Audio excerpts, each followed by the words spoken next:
The Gospel of the Lord. Praise to you, Lord Jesus Christ.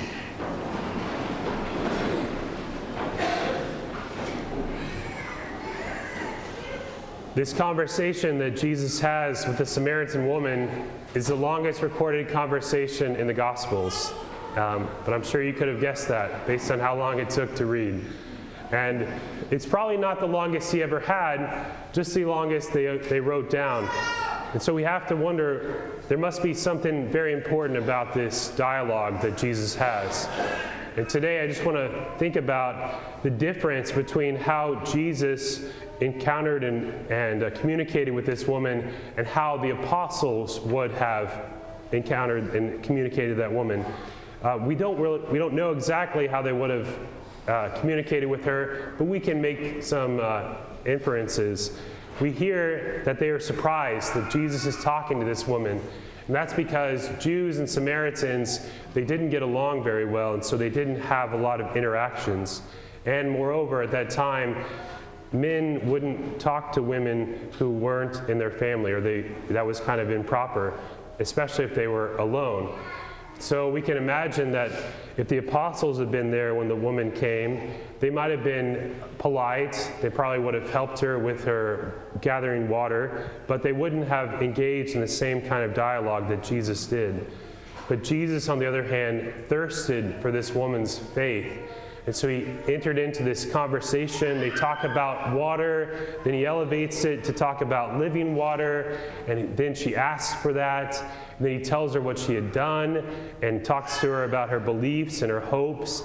Then he says that he is the Christ, and then she comes to believe. And she sets down that water jar that she had come to draw water with, to go back to tell everybody about Jesus. And of course, the whole community comes out to hear this man who is so special.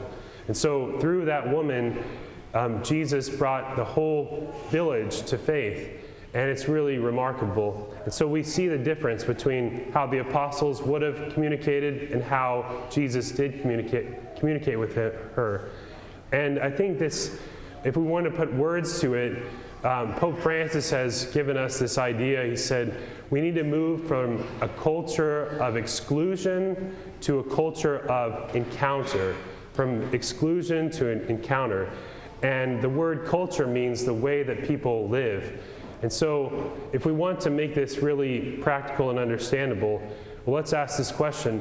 What does a culture of exclusion versus a culture of encounter look like on a parish level, like at our parish?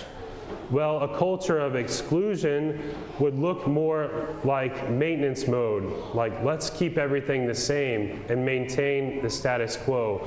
And that means that we would be more inward looking, thinking about all the people that are here already.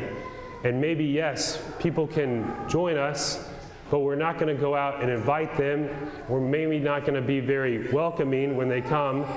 This is something that the Pope says we should move away from.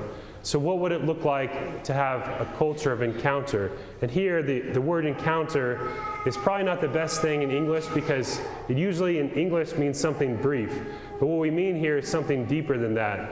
And so a culture of encounter at the parish would mean moving from a maintenance mindset to something more missionary. And so it would be less inward focus, more outward focus, so that we can go out to people and listen to their needs and elevate the conversation so that we can uncover what is truly important in their lives, to build relationships so that we can earn the right to speak about important things with them and to try to invite them into our community. This is what a culture of encounter would be like. Why is it important then that we move from a culture of exclusion to a culture of encounter? Well, it's because Jesus Christ and Him alone fully reveals man to himself. So if anyone wants to come to know themselves truly and to know where they came from, where they're going, what's most important, what's least important, they have to draw near to Christ. And the modern world, for all of its marvelous technologies and advancements and achievements, seems to have lost touch with ultimate realities. And so there are many people who have lost sight of God today and therefore live in a hopeless way. And others find themselves unspeakably lonely because even in a world where everything's planned, everything's technological and connected, they still lack something. And what they lack and what Jesus wants to give to them is that relationship, is that living water, is the faith that we have in Him. And so it's the responsibility of the church to bring people to encounter Christ. And that's why we have such an urgency to this mission, to go out and to bring people this saving encounter with the Lord Jesus.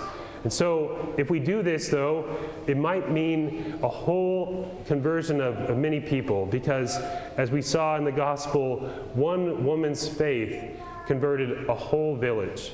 And so we never know what our actions are going to do. Faith is somewhat contagious. And so if we are able to go out and to reach people, then they can reach other people. And this is what a culture of encounter is like. And this is what the Lord wants for us and modeled for us in His conversation with that Samaritan woman.